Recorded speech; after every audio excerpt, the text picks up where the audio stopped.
I am Kathy Holmes. I am one of 3 science consultants.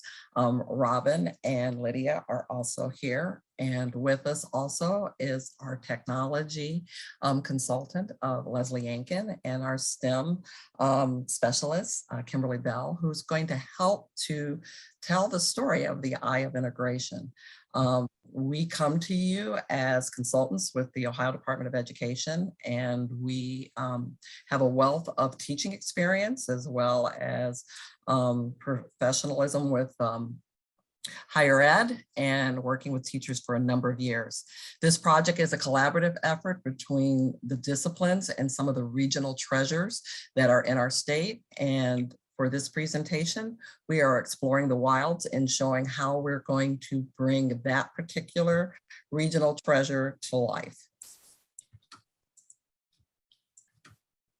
So we're going to start from the beginning and tell you about the evolution of the Eye of Integration. This concept has been around for over a decade. Actually, it began with the working group working on our standards when we did our 2010 revision. Educators came together to have conversations of what is it that students need to know and be able to do. And one of the members shared a desire to stop thinking about content in isolated knowledge silos.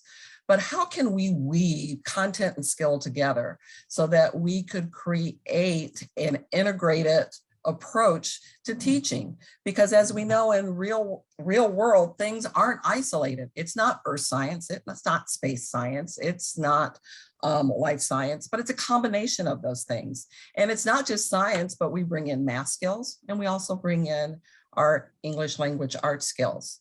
So with that, the Eye of Integration was conceived. It started off as a graphic organizer. If you've been around long enough, you may have seen this on our website as a resource. It was an opportunity to kind of think about a thematic unit or something that crosses over all disciplines and think about the connections between our content areas. The creation of this first illustration came from one educator having conversations with the consultants in all of the other disciplines, as well as thinking about the universal skills that came together to create this eye. Again, this is over a decade ago.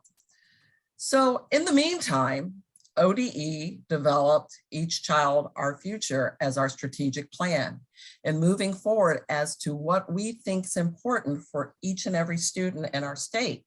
And part of that plan is to ensure that students are challenged, prepared, and empowered for his or her future by way of an excellent pre-kindergarten through grade 12 education.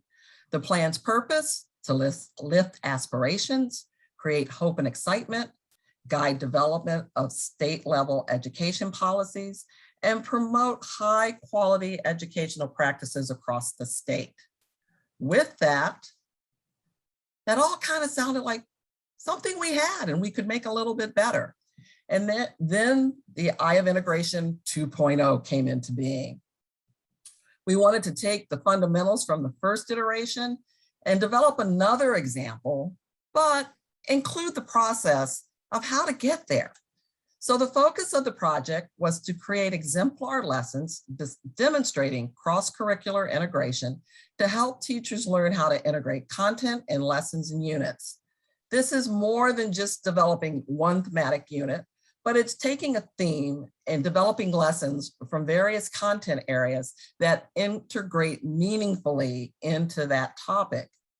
We also wanted to create a protocol with this exemplar, kind of giving you a peek behind the scenes of how to put this type of project together. Our original timeline was 3 to 6 months. True confession, it's been over a year, but it's been quite the year and we've learned a lot and we're continuing to learn and make this better. And we're sharing with you a portion of this, but it's still a work in progress. Here's the team roster of all the wonderful folks that have had a voice in this. Almost all of our consultants in the Office of Learning and Instructional Strategies have had information to share with us about this process. You'll see certain content areas highlighted because it makes sense that they're highlighted. Some may not play a part in the particular example in front of you, but as you go through this process, certain content areas will have more of a focus than others. So planning for this process, making it all come together. In building this project, we're keeping high quality instructional components front and center. Research and best practices are employed in novel tasks. This is an opportunity to fill in gaps in the curriculum with high interest regional learning tasks. What would be the topic of our example? With so much talk about equity, cultural relevance, making learning personal, we brainstormed topics to explore. The wilds came to mind because of its rich history and science topics that would relate to the standards. For those of you who don't know, the wilds is an unglaciated land in Cumberland, Ohio, which is in the southeastern part of our state, that was previously used for strip mining and was later reclaimed and repurposed as a wildlife sanctuary. It is a private, nonprofit conservation center with over 10,000 acres of reclaimed mine land in rural southeastern Ohio. It was created to join together cutting edge conservation science, education programs with unique visitor opportunities. The mission of the wilds is to lead and inspire by connecting people and wildlife. It is a partnership with Columbus Zoo. The team chose grade 3 to build our example. Once the subject of the lessons was decided, the team called a meeting with several specialists from other content areas.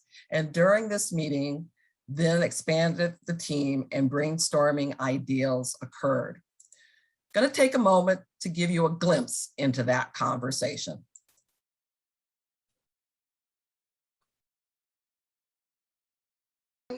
But no, so I definitely think that as we expand and look at these ideas that, you know, we're going to find fantastic linkages to technology. Some of the data represented can be pulled into the computer science.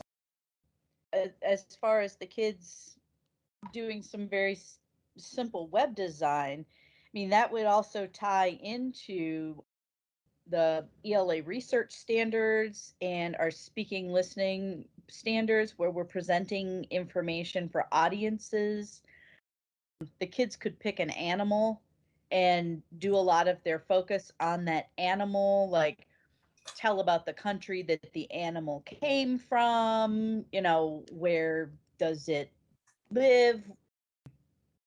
So I think that we could get a lot of integration going that way. And of course, you know, you're going to use the ELA in your writing and your reading and research standard part of tying ELA and computer science, that would be great. And life cycles of animals and offspring resembling their parents, those are both science standards at 3rd grade.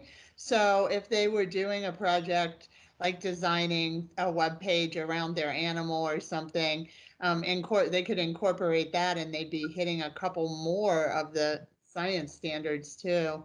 I was just going to say that in terms of what John was talking about with the web design and how that could fit with computer science, that fits very nicely for technology and its connection with ELA.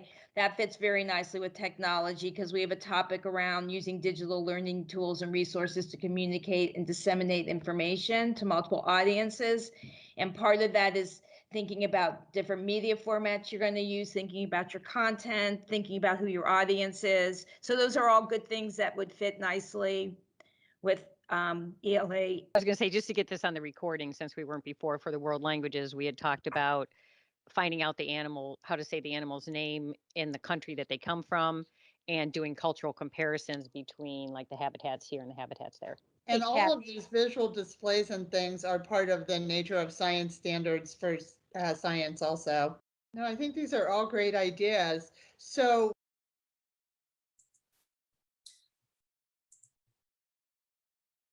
So building this process, it's a model to develop units for any topic, for any grade level. Like I said, we just happened to pick grade 3. The integration of content areas can provide connections among various curricular disciplines and help students gain a deeper understanding of content by encouraging involvement in real-life experiences. By integrating content, students engage in higher order thinking skills.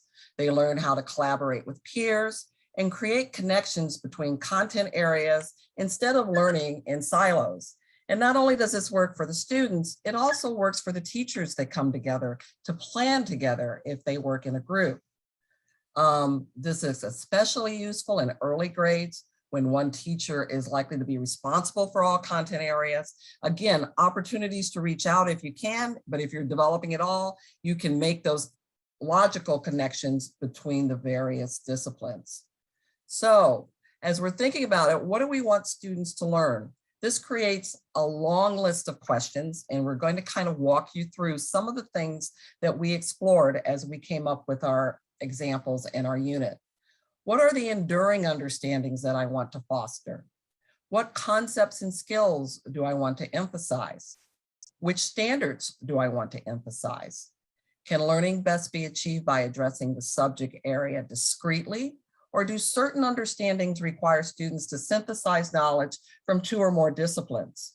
Can I deepen and broaden learning by making certain authentic connections explicit within or across disciplines? And how can clustering particular standards within or across disciplines help students to develop a richer understanding? That evidence piece, how do we know what we've learned? Do students have the necessary prerequisite knowledge and skills for this unit or lesson? What will students understand, know, and be able to do as a result of this lesson? How will students demonstrate their understanding of skills and knowledge? What types of formative assessments will I use? What type of summative assessments will I use? And will assessment target for each standard at grade level for all disciplines be addressed? When you're designing, you're creating those connections between content areas instead of looking at it as silos. Again, you're deciding whether you're going to use a discrete learning design or if it's create those targets between the disciplines and the standards. Are there connections within the discipline that I want to make more explicit than others? Will the lesson unit involve multiple targets that address both concepts and thinking skills? Again, long list of questions that we need to think about. Will students examine larger themes that share meaningful connections to multiple disciplines? When thinking about those skills, be the focus of that unit or the lesson? And what role will my students play in integrating that information? So what is my role as a student? As a teacher, what are the roles of the student? There are various ways that we can put this together, and we're going to illustrate that for you in just a moment. But we want to also give you an opportunity to look at some of the things that we talked about as we address that list of questions I just shared with you.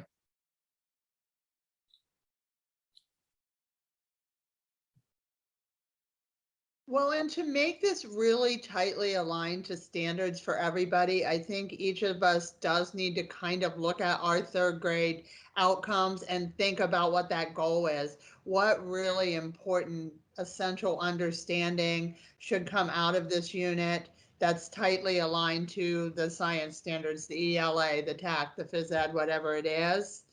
And then that sort of gives us what our goals are. And some of them might be able to be accomplished simultaneously. And some of them may be separate activities, but woven into this bigger idea of studying the wilds.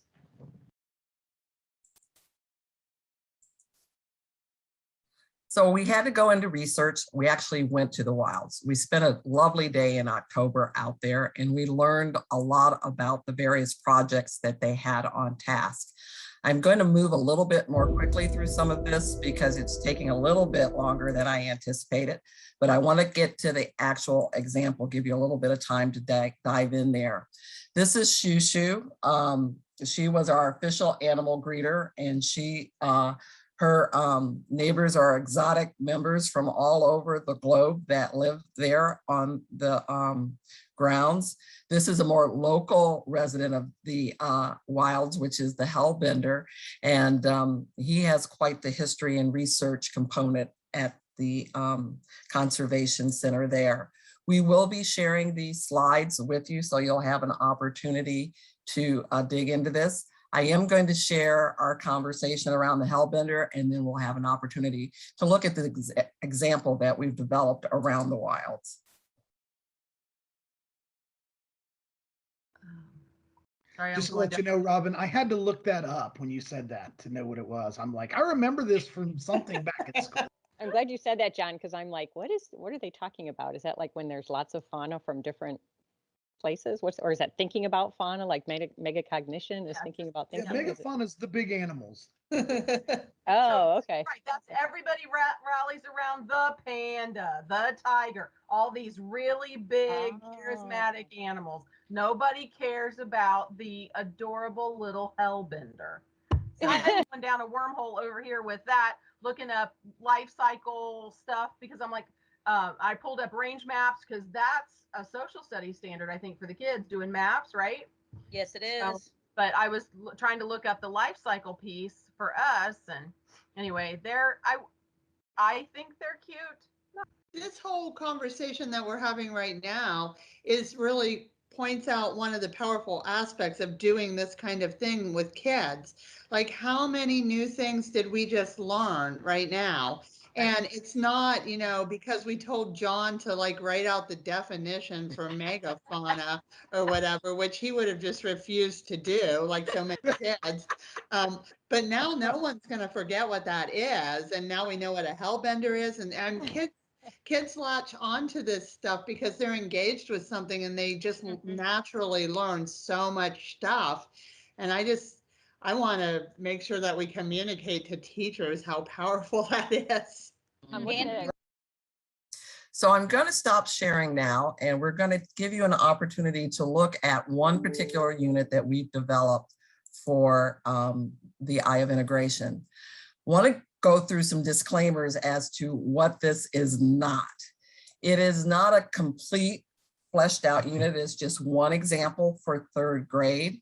It gives you an opportunity to see one direction and how this can work. I need to switch a few screens here. Give me just a moment. And it's not.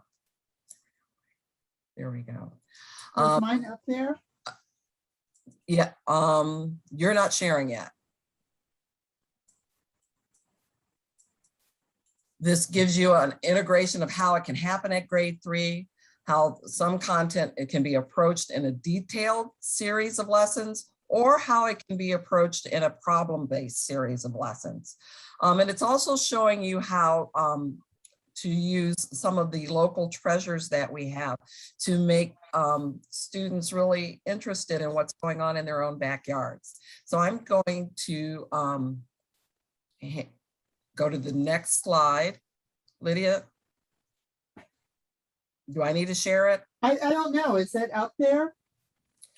Yes, it is now. Okay. All right. It's weirdly not showing in this meeting to me. Okay, That's go. okay. If you can go down to the third slide.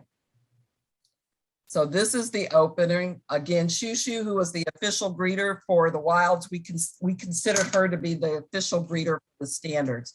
You can see all of the standards that are highlighted in this particular example are color coded in our colors for our standards.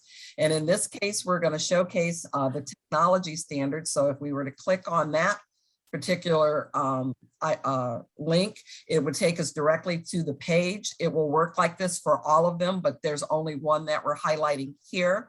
And then you'll see on the next page that there's a complete list of the technology standards that are being addressed in this lesson.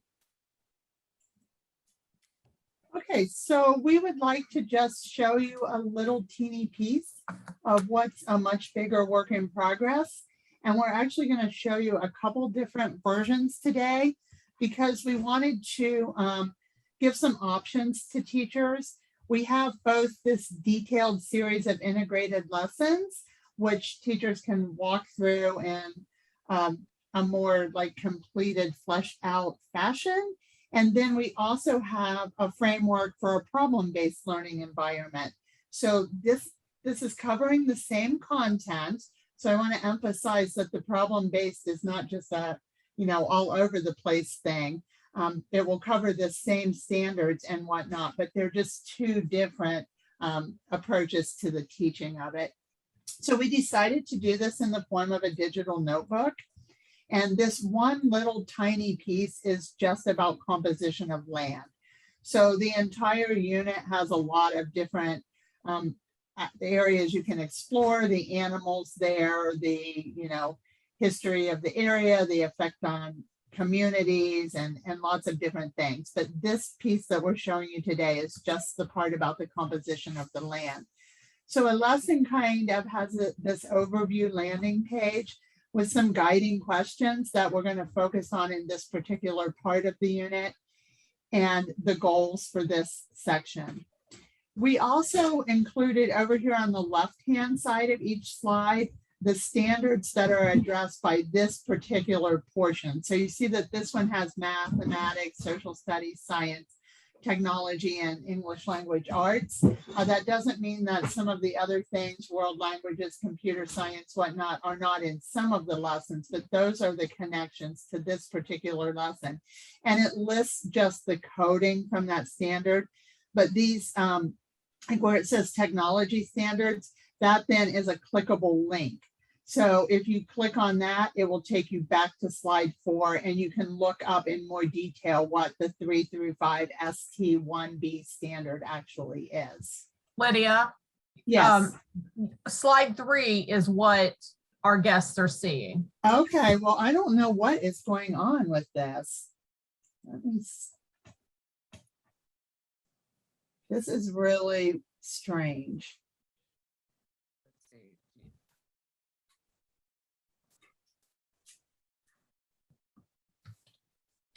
Now it went to this just because that's what I'm on now, but I don't think these are going to advance possibly. Okay. So I might have to let somebody else share.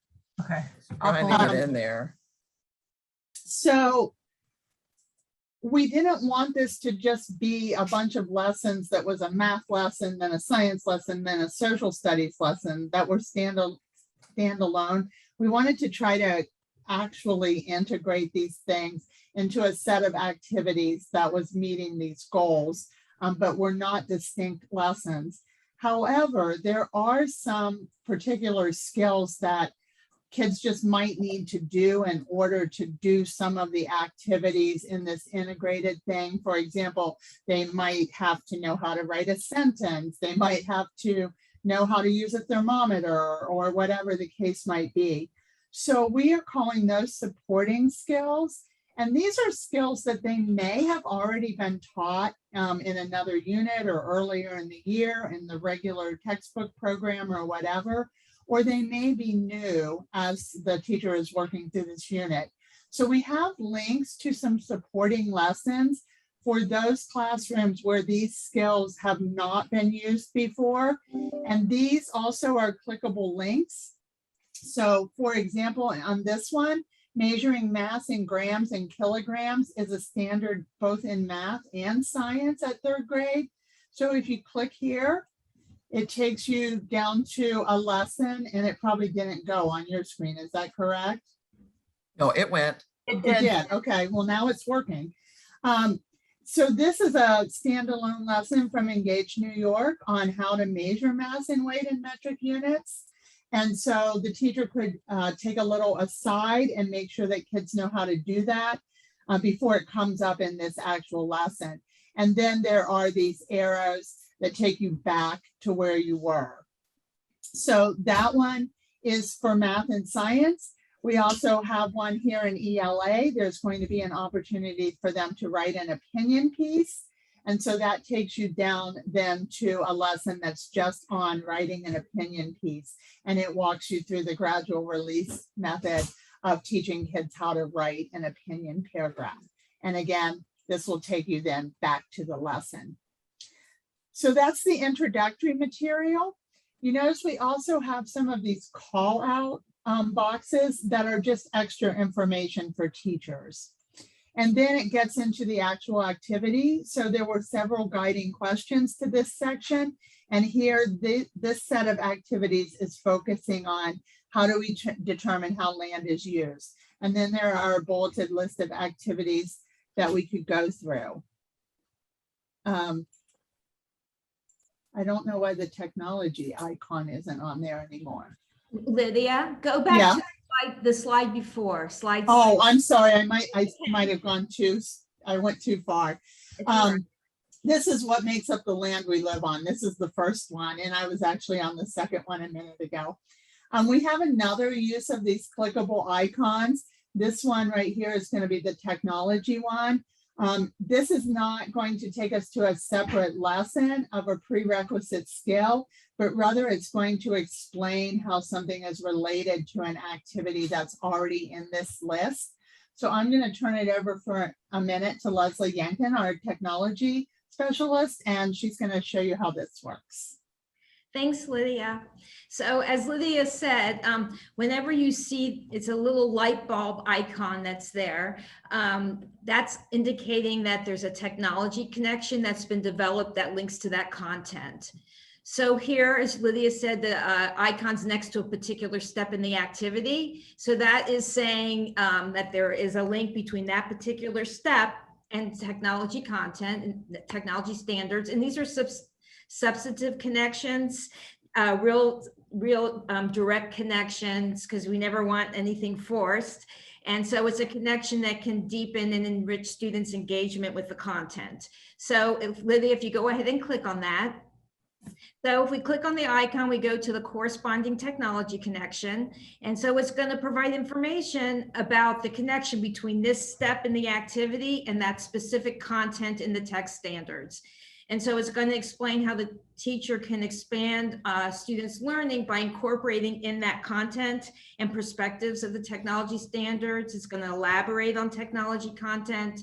It provides suggestions of questions that teachers could ask to engage their students in discussing the content and providing a context for this technology content. So how does that content fit in with what students have already learned and how it's building the foundation for future learning? And again, we see the use of the call out box on the right that's highlighting particular information. And we see the particular content statements, the technology content statements that are being addressed here on the left, like Lydia indicated before. And then again, that arrow in the lower right, that will take you back to your starting place, which in this case is the composition of land activity. And that's it for me. And it's back to you, Lydia. Okay, and I guess I should mention that this is a slide deck for the teacher, obviously. But there will be a student version that will include just the student-facing activities that could be used in whatever application they're in the classroom. So then we just continue through in that same format. You'll see the standards on the left, some notes and tips to teachers in the call-out boxes, and then the guiding question and the activities that go with each of it. So we're not going to go through the particulars of each one of these lessons, but you'll see that this is just very much similarly the same thing. So you would kind of work through this in a sequence, this series of integrated lessons.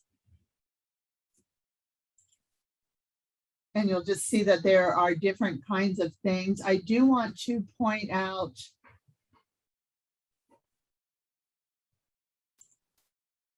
let's see. My apologies.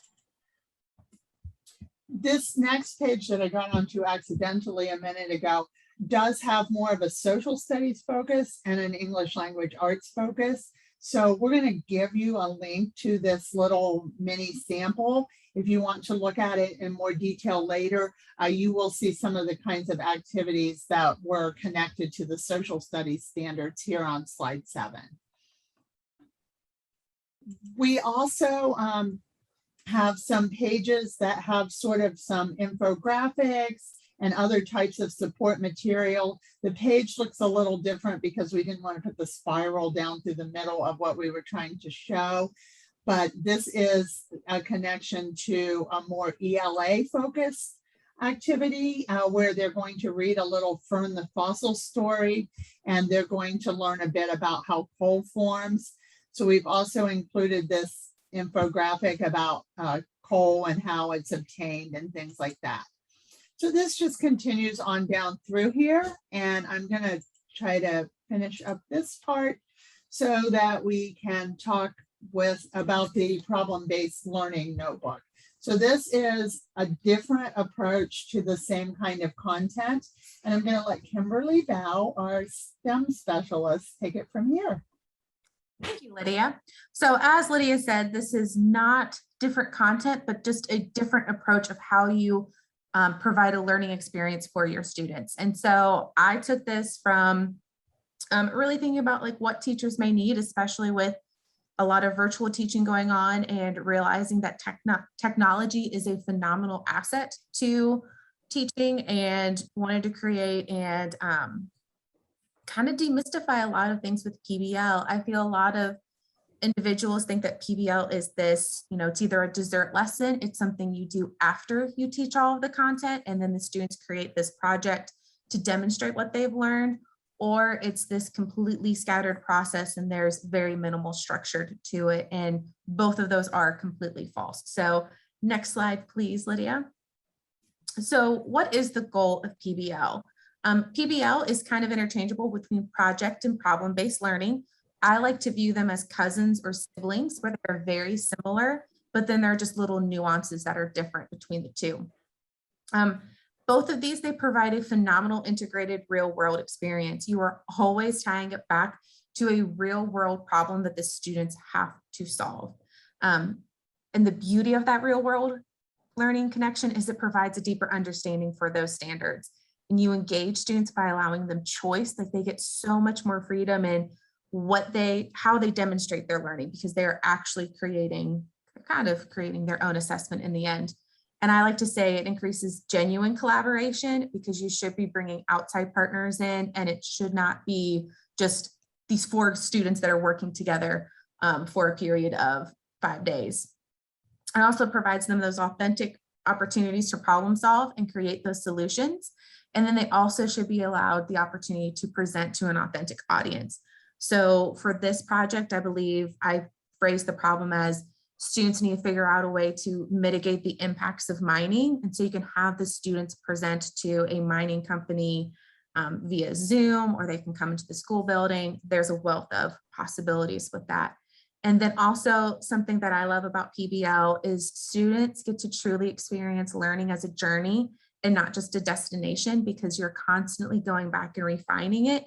And it helps, you know, bring on that mindset that we're never done learning and we can always go back and learn more, and things always change.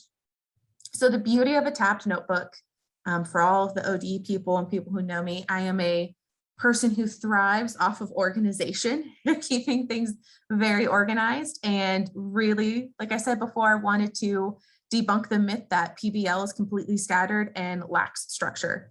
So using this tab virtual notebook, it provides organization for the learning. You can say, hey, we're going to focus on the problem today, or students will eventually learn. The goal is for students to learn how to navigate through this on their own. Do they need to do content learning? Do they need to revisit the problem and reacclimate themselves with what they're trying to solve? Do they need to maybe work on the solution today? Are they working on planning? It just provides them simple navigation through all those different elements. And another reason that I love this tab virtual notebook is as students start to work to create portfolios and showcase their journey, this is easily shared as a hyperlink, and it can follow the students throughout their entire K-12 journey. And with that, you know, showcase of their journey, they also have some amazing student ownership, and they can look through all of these slides that they've gathered their information on and problem solved and everything, and be like, look what I did. Instead of this random scattering of paper shoved into a folder, it's neat and concise and easily shareable. Next slide, please. So I'm going to kind of quickly go through the premise of each of these slides. I did not go through and insert different content and everything to really push home the point that the content is not different. This is just a different form of delivering it to the students. So this Basecamp tab, or the first tab that you experience, is really kind of like home plate, home base, the epicenter of every single thing that you do. You would store your rubric, learning targets, standards, timelines. Students can progress, like check on their progress and track how are they moving through the different lessons. You can also, next slide, please. This is a great place to store vocabulary. We have a little note off to the side that we really shouldn't, as educators, be spoon feeding students vocabulary, but that they should be creating their own vocabulary list based on their needs. But through this slide, they can do just that and continually duplicate the slide and add more terms as they learn more and more about this content.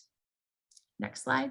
So this is also a great place to store like the engineering design cycle, so you can constantly reference it and be like, all right, guys, we have just worked through the empathize piece. We're trying to understand what these communities are feeling, what these people need, what do we need to go to next? And students can constantly revisit that. Next slide.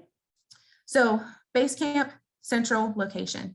The heart of every single project or problem-based learning, obviously, is the problem. What are they trying to solve? It's the hook. Real world connection. These are not something out there that students don't understand. It's even better to tie it into a current real world event, and it provides a deeper context for those students. And through this problem tab, you're providing the students little glimpses into what is actually happening. This can be videos. They're showing them pictures, having them analyze pictures and timelines and everything. So just little glimpses into what they may actually be doing. Next slide. So this is an example. This is a video that kind of shows what strip mining is. And after you watch this video, the students write down 3 observations, and then they would join with 3 thinking buddies and write down some additional ones. And I don't know if Lydia hit on this before, but one of my favorite aspects of this as an educator, the students they always have what you go through in class. They don't have to research on Google for that video that maybe they zoned out on for 30 seconds and didn't capture all of it. They can go back at any time and rewatch that video. Next slide. So as I said, I really don't want people to think that PBL is this unstructured, lacks content connection, anything like that. You can have structure and freedom at the same time within PBL. And I created these navigation slides, and with that arrow, you can send the students to whatever slide you want them to go to. So after you do the problem, I would send the kids to the initial planning slide. We'll see that in a moment here. And they would start thinking and brainstorming about what they could possibly create to solve the problem. So with content learning, like I said, you would use the same content that was highlighted on the previous slides. You don't want to change the content at all. It's just you're working, the project is the actual unit. It's not the end, it's not the dessert. You're learning through the project. And there's a phenomenal book out there called Rigorous PBL by Design from Michael McDowell. And he really gets more in depth with this about how a well-structured PBL covers 3 different levels of content learning. You have your surface, your deep, and your transfer, and you want to make sure you hit all of those throughout the learning experience. Next slide. So once again, as I've said like 5 times already, the content doesn't change, but I was very strategic in which images I selected for the content learning, and we highlighted these back in the previous one. The fern fossil reading, the coal at a glance, and everything. So the planning slide is kind of one of the culminating points. We're taking what they need to solve plus what they know in the content learning and transforming it into what they will do for the problem with their knowledge. The planning is the empowerment piece for the student to really create their solution. So through the planning, go to the next slide, please. Students will visit this tab throughout. They may come up with a different idea to the plan, and they need to take down that knowledge and put it in with from what they learn with the content learning. It may show a timeline of their learning so you can see how they've progressed. Organization of their thoughts. We're piecing everything together through this. So next slide, please. You can think back to about 30-ish seconds ago when we had that arrow slide up. This is that initial planning slide. So we watch all the videos, we look at the images, and I would want students to list, okay, what are all the impacts you see from this? How is mining impacting this area? And then just really quickly brainstorming different solutions for all of those impacts. No wrong answer, no necessarily right answer, just gathering all of their thoughts. Next slide.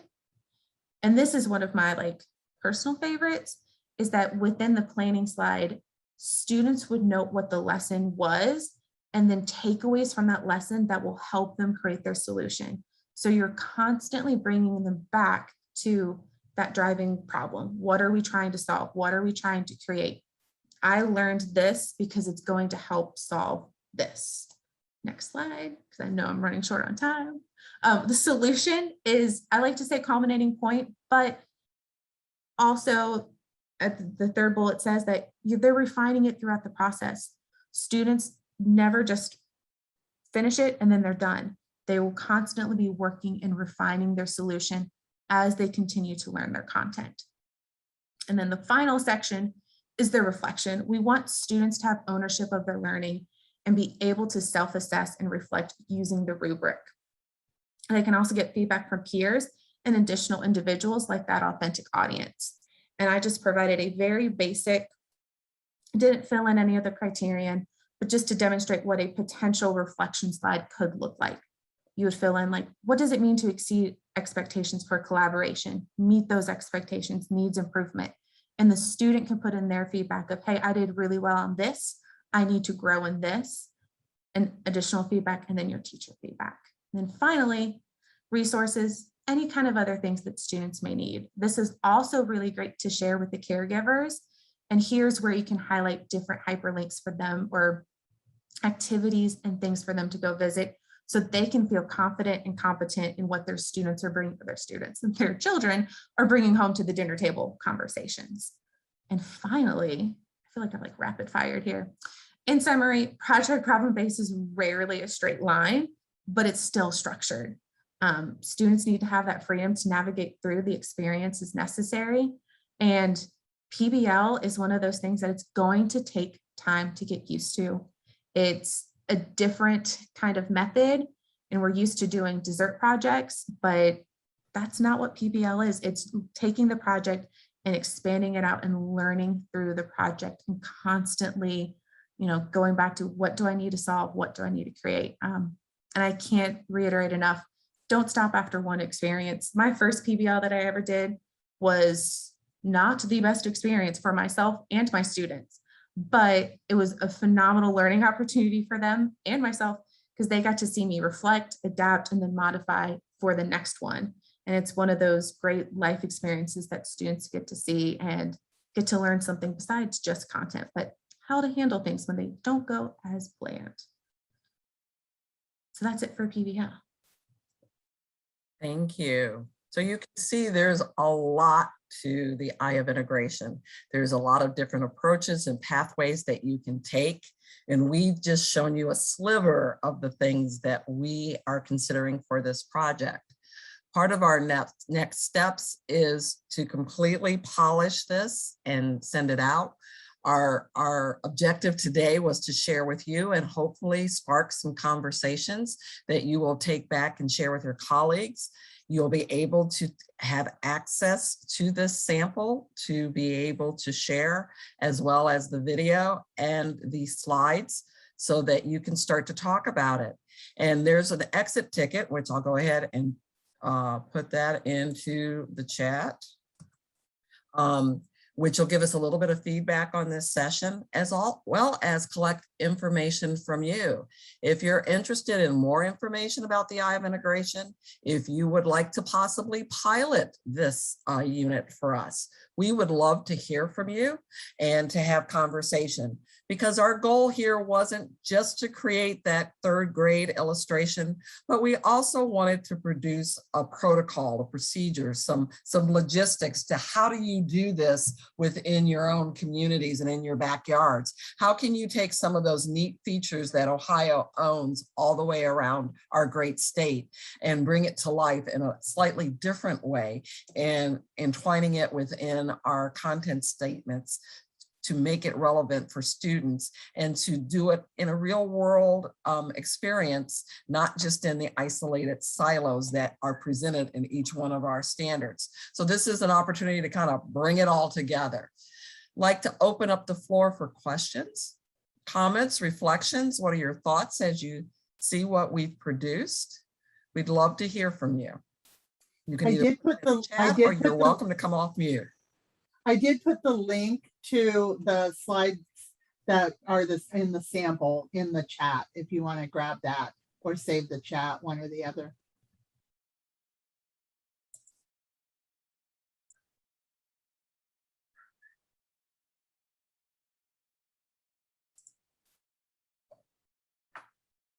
We have great teacher wait time.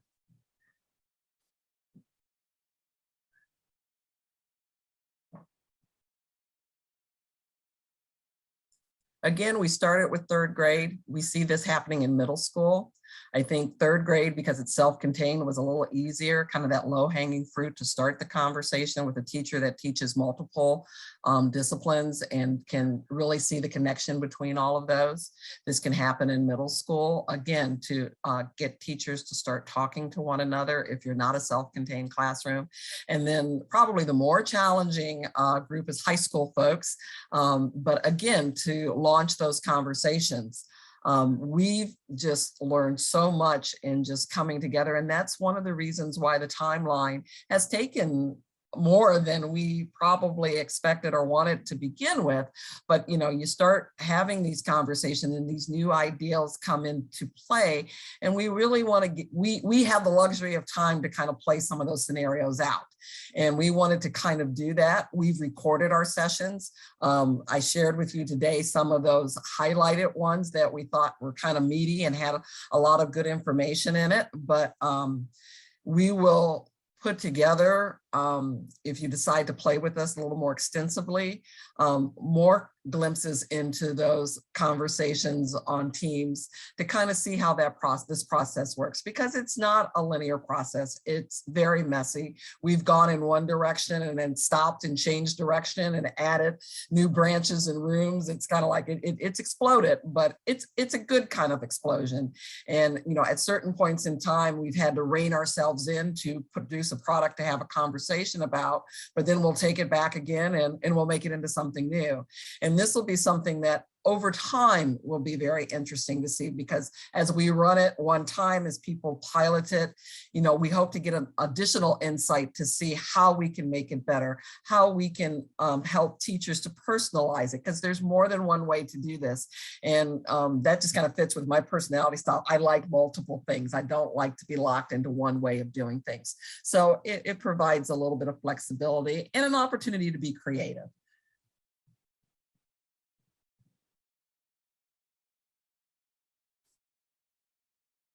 I'm going to start to wrap things up.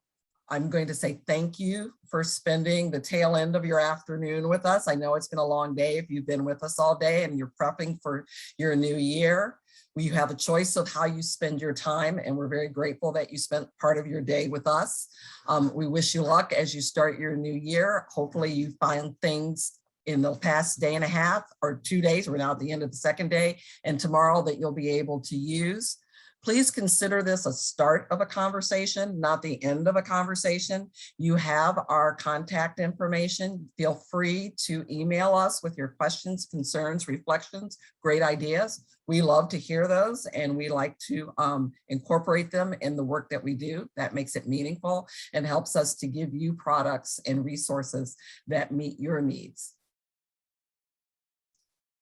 If there's nothing else, I'm going to wish you a lovely evening. Enjoy this fabulous weather before summer officially arrives again in the 90s.